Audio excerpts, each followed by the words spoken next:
What's up, everybody? It's your boy Montoya Smith, aka Black Socrates. Never been YouTube live before. One of my partners, brother shout out to brother Unc. He told me to start going YouTube live. I had one I wanted to do earlier, and I'm just not getting around to it. I'm just gonna jump right in because I'm not quite sure how these things work. This YouTube is a new one for me, but I'm gonna jump right in, man. Just wanted to highlight a couple of things that came out of the community checkup that we had on Thursday night. It's an event. Myself and Sincere from the Arts and Culture Show, as well as myself from Mental Dialogue, we put together for the community. We bring on doctor level professional therapists once a month, and it's called Community Checkup. Y'all all right? And we featured Dr. Gerald Hassel on Thursday night. And it was just a couple amazing things that came out of it. We were actually focused on, we try to sometimes we do subject matter focus, if you will. And so on Thursday night, we kind of, the idea was how therapy can help maintain high performance. So it was a couple of key things that came out of Thursday night's amazing community checkup that I just wanted to share with more people or whatever. But like I say, every last Thursday of the month, everybody can be a part of the community checkup. But either way, with that said, a couple of things that came out that Dr. G, as we call him, talked about. I just wanted to share with more people. So he talked about the idea, and this is something that he's been working on me personally with as well, is the idea of celebrating ourselves for the things that we do well, and really even the little things, the small things, like really, really celebrating who we are. And I mean he's saying we should be over the top about the things that we do well. Like it could be something as he gave this example. It could be um, something as good is something as simple as brushing your teeth and like to give yourself, which seems a little silly, right? To give yourself a lot of praise. And I mean, he gave him that was an example he gave. He was like, I really did that well. My teeth look so good. I'm going to keep this up or whatever. And he's like, the idea of celebrating yourself. And the idea is, he said that is an energy that a lot of times he says that we've been trained to, in a sense, to be. I don't know if he didn't use the word humble, but that's kind of how I'm taking it. Like we've been kind of trained out of celebrating ourselves because to a degree, it's almost like it's too much emphasis on ourselves. And so we're kind of trained not to do that.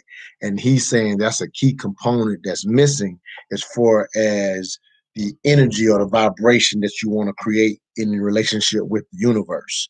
And he's saying that in celebrating yourself and being, excited about what you do and the goals that you accomplish, if you're over the top excited about it, that vibration will bring more of that versus how society kind of trains us to downplay our accomplishments or ourselves to a degree. And he was, or whatever. And so I just wanted to highlight that idea of celebrating yourself because that was something that came out of it. But the bigger thing that came out of it was we were discussing again how to maintain high performance. And one of the young brothers that called it, or that was on the Zoom, it was a Zoom call it's a Zoom call we do every month. And one of the things that he was just talking about in a sense, or well, with Dr. G, we were talking about the idea of maybe some of the trauma that our community faces, in addition to maybe what maybe other people of other races or other ethnic groups goes through or whatever. And he said a couple of key things that I wanted to again share. This came out of community checkup, so it was worth sharing here. And the main thing he said was, we don't have to understand our trauma to deal with it. We don't have to understand our trauma to deal with it. And what he was trying, and the way he explained it was that to a degree, without you realizing that you don't have to understand your trauma to, in a sense, get past it or rid yourself of it, without that understanding, you can spend, the way he kind of described it was, you can spend a lot of years basically trying to be aware. Sometimes trauma you don't even know you have, right? And so you can become aware of it, and you can kind of get stuck in that space of trying to understand the trauma to say, hey, this is why I'm this way or why I'm that way. And he said you can get stuck there. He said being aware is one thing, but the bigger thing is the action to get past it. And we could be stuck in awareness if we don't realize you don't have to understand your trauma to get past it. He was like, absolutely acknowledge it, but understanding, he said, because a lot of times the trauma, for example, is something that somebody else may have done to us in the past, whatever that might be. And so, um, trying to figure out why that person would have done it. And in a lot of instances, that person was traumatized and things of that nature. But you can get stuck in a rut of just trying to understand it, and you never move out of that space. And what he's talking about is, um, when you're stuck in that space, you can't experience joy. And without experiencing joy, the universe will not bring you more joy because you're stuck in the rut of trauma, or what I thought about, a word I get from my brother Eli Marcus, trauma bonding. And we were talking about like the trauma specifically to the African American community. And so Dr. G was just saying awareness is one thing, but it's the action that takes place after that is basically once you recognize it. For example, he's just saying with trauma, sometimes you may have repeated a certain action, or maybe let yourself down, or failed at certain things. And so quite often it might be related to some childhood trauma that you didn't know about. So in that instance, that's why you have this repeated result, because you didn't know about it.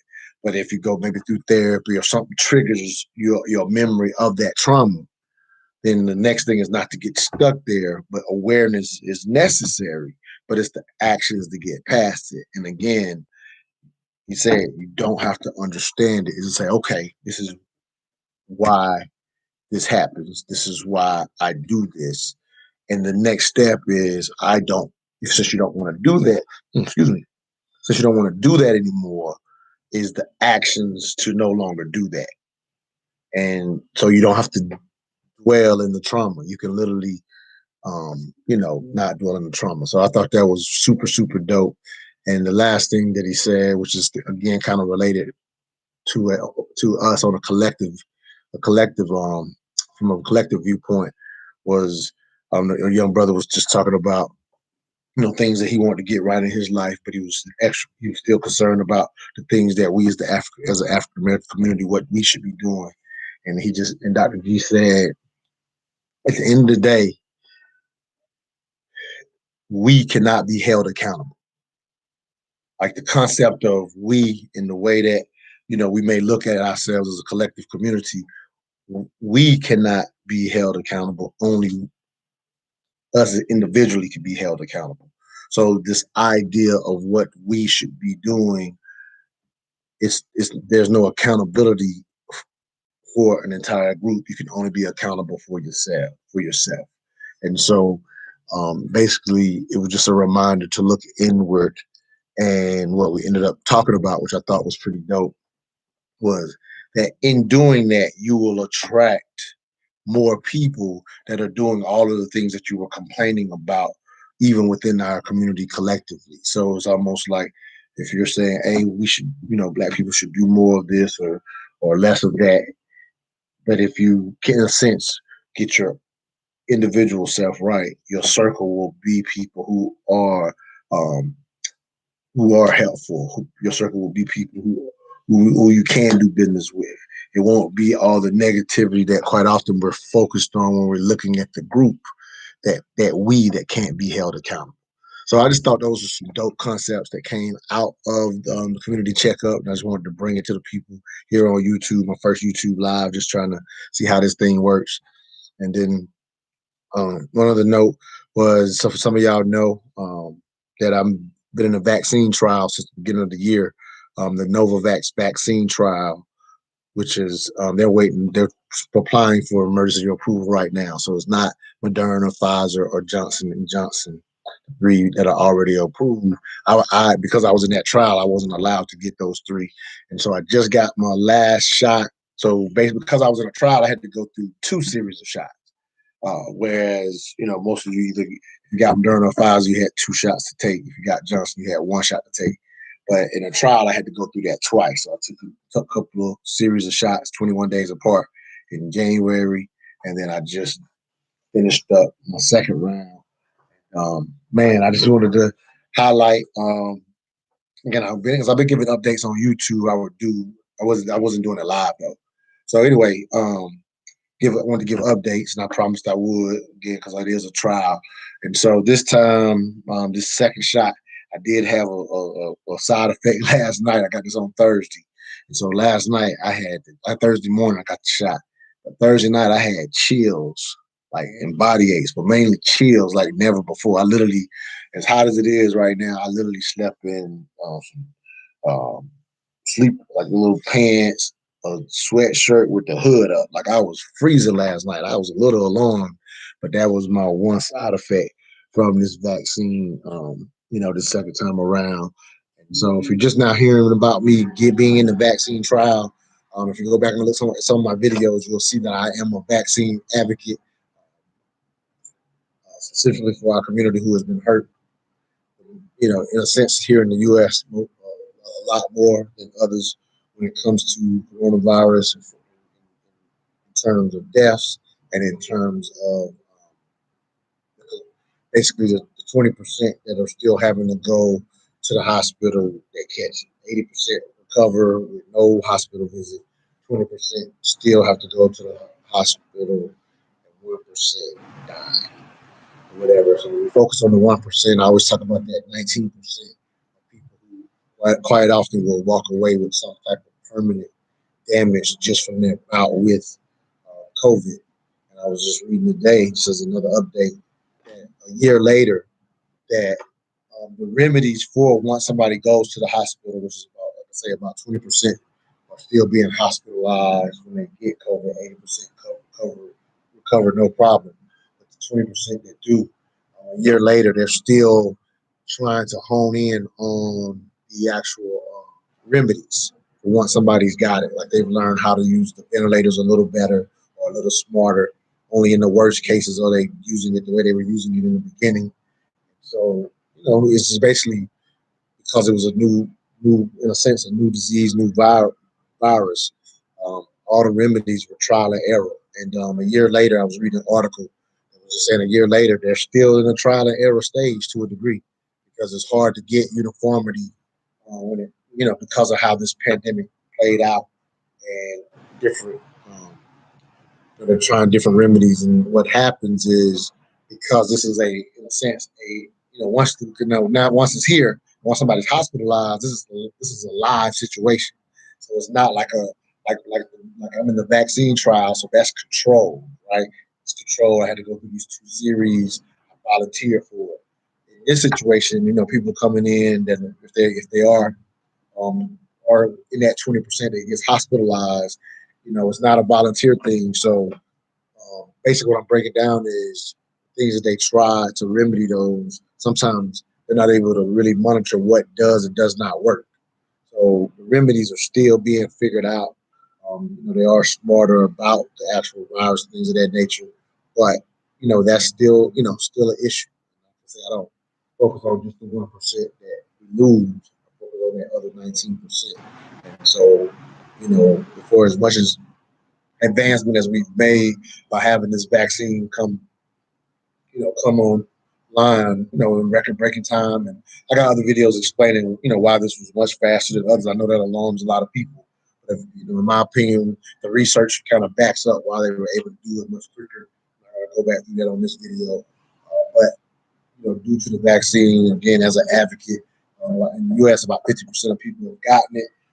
People slowed down getting it because there's this vaccine hesitancy where people are not necessarily running to get it. I guess it's about a 50-50 split.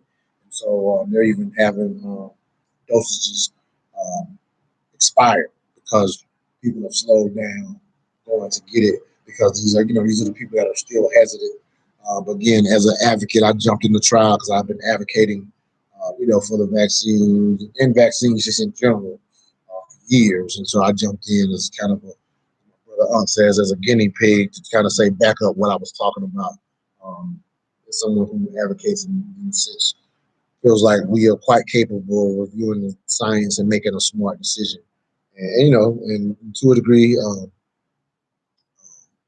just wanted to, in a sense, show and prove since I was advocating for it so much. So that's all I got. You know what I mean? That definitely glad to have got my vaccine. Going on a trip here in a couple of weeks, so I definitely had to get that vaccine out the way. And so glad to have done it. And I did experience chills out of this world as my on the first dosage. I didn't have much of a side effect. But that was the one, body aches and chills out of this world. So that's my update for the vaccine trial. Go ahead and make sure you subscribe to the page. I'm still getting used to doing this kind of stuff. I do videos all the time, but I'll never say follow me, or I don't say never, but subscribe to the page, and also follow us on Facebook at Mental Dialogue and on Instagram at mental_dialogue. And you'll see some of our upcoming events. June the 26th, we're going to be going to Jazz in the Alley if you're in the Atlanta area, especially if you're already a member. Members have been told. But join our neighborhood and get connected to therapists, get connected to whoever you need. Our mission is to create virtual nationwide neighborhood where African Americans trade ideas, goods, and services through paradigm shifting discussions, dialogues, meetups, things of that nature in the radio show every Saturday morning. As a matter of fact, let me say the radio show and I'm out. Tomorrow's show is going to be super dynamic. If you're a married couple, I definitely hope you will call in and add to the conversation. Our discussion question tomorrow is marriage worth it? Featuring Dwayne and Isabel Drawn, amazing couple, kind of a rags to riches story, and just basically them talking about the ups and downs of their 19-year marriage, even considering divorce a couple of times and kind of getting through it, and now they're the best of friends. So I think it'll be a very interesting dialogue to, in a sense, talk to a modern couple versus always, in a sense, relying on older couples to kind of give us advice. Let's talk to somebody who's kind of experienced it in this new millennium. You know what I mean? Like, let's talk to them, figure out what their experience has been, and what expectations maybe some of us who have who've yet to marry, who want to get married like myself. Maybe we can learn some things tomorrow. So definitely encourage you to follow that. That's on Blog Talk Radio, live 10 a.m. Eastern Standard Time. Or if you follow on the Facebook page, you can find the show there, or on the IG page in the bio. You can find it there. But go to Blog Talk Radio and just look up Mental Dialogue, and you'll find tomorrow's show. Is marriage worth it? 10 a.m. Eastern Standard Time, and you can call in and give us your 3 cents. We definitely want your input. It's going to be a dynamic show tomorrow. All right, that's all I got. This ran a little longer than I expected. Again, my first time going live. See a couple people on. I'm going to go ahead and end the stream, and we're going to try to do some more of these in the future, and hopefully build up the page and let people get hip to what we're doing in the Mental Dialogue Community Club. As usual, I'm your boy, Montoya Smith. I ask